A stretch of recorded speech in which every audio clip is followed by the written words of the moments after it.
When you think of Goa, what comes to mind? Right? It's probably stunning beaches, incredible culture, that unique vibe. But underneath all that beauty, there's this huge challenge. How do you manage all the growth in a place everyone wants to be without, losing the very thing that makes it so special? That's the puzzle we're diving into today. And to really get a grip on this challenge, just look at this number. More than half of Goa's entire population is squeezed into just 4 coastal districts. Think about that.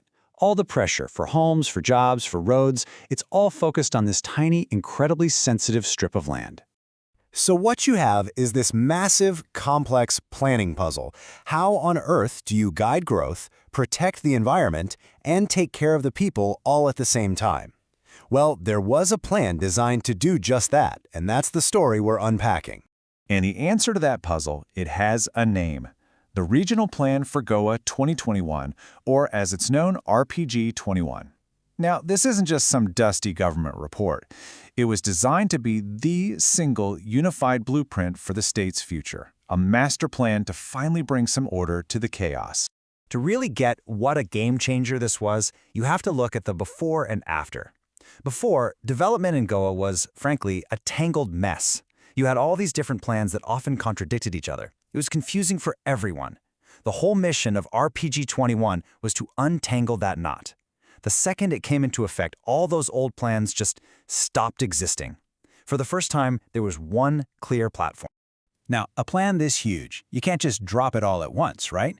It was rolled out in phases. And to solve a problem this complex, they had to start where the pressure was highest. That's why Release 3 zooms right in on the coast. We're talking specifically about these 4 coastal talukas, which are basically administrative districts: Bardez, Tiswadi, Mormugao, and Salsidi. These are the absolute economic and population centers of Goa. They are the very heart of that planning puzzle we talked about.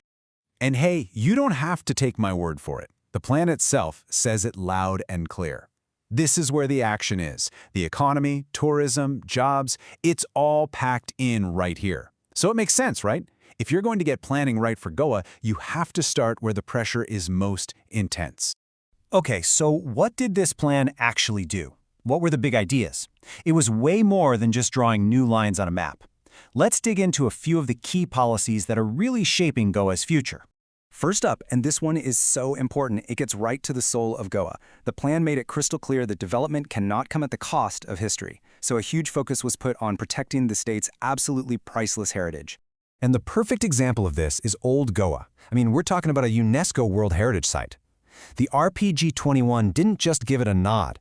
It created a very specific preservation area right on the official maps. And this wasn't just a vague idea. It was backed by a super detailed conservation plan to protect everything from historical buildings to archaeological sites that haven't even been excavated yet. But a plan can't just be about looking backward. It has to solve the real-world problems for the people who are living there right now. And one of the biggest, most urgent needs was affordable housing. So for the very first time, this master plan actually carved out specific zones just for low-cost housing. That includes housing for the industrial and migrant workers who are really the backbone of Goa's entire economy. The goal was to tackle that huge gap between housing supply and demand head-on. And here's a little snapshot of that incredible balancing act in action. This is just one district, Bardez. You can see that while about a third of the land is already developed for settlements, more than 45% is still dedicated to things like paddy fields, orchards, and natural forest cover. The RPG 21's job is basically to be the referee for every single square meter of land, trying to keep that balance.